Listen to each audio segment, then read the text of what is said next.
আসসালামু আলাইকুম প্রিয় এইচএসসি 24 ব্যাচের মেডিকেল ভর্তি পরীক্ষার শিক্ষার্থীরা, আশা করি সবাই অনেক ভালো আছো এবং সুস্থ আছো।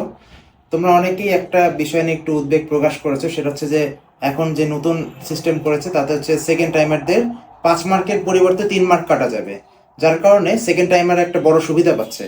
এখন আমি যদি এর আগে কি হয়েছে সেটা সম্পর্কে একটু বলি, যেমন আমাদের ভর্তি পরীক্ষার সময় কিন্তু যখন সেকেন্ড টাইমারদের 5 মার্ক কাটা গিয়েছিল, অর্থাৎ আমাদের যেই কাটমার্ক ছিল সেই কাটমার্কের মানে শেষের যে 2 মার্ক বা 3 মার্ক বলা যায়, এর মধ্যেই কিন্তু অনেকজন ঢুকে গিয়েছিল।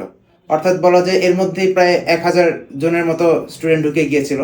অর্থাৎ বলা যায় যে এখন যদি 5 মার্কের পরিবর্তে রেখে 3 মার্ক করা হয়, আরও যে 2 মার্ক বাড়লো, তুমি মোটামুটি বলতে পারো যে এর মধ্যে আরও 1000 জন স্টুডেন্ট ঢুকে যাবে, 2000-এর কাছাকাছি।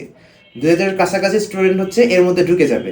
অবশ্যই এর মধ্যে তাহলে অনেক বেশি কম্পিটিশন বেড়ে যাচ্ছে তোমাদের জন্য, যেহেতু এই 2 মার্কের জন্য অনেকজন স্টুডেন্ট মাঝখানে ঢুকে যেতে পারছে।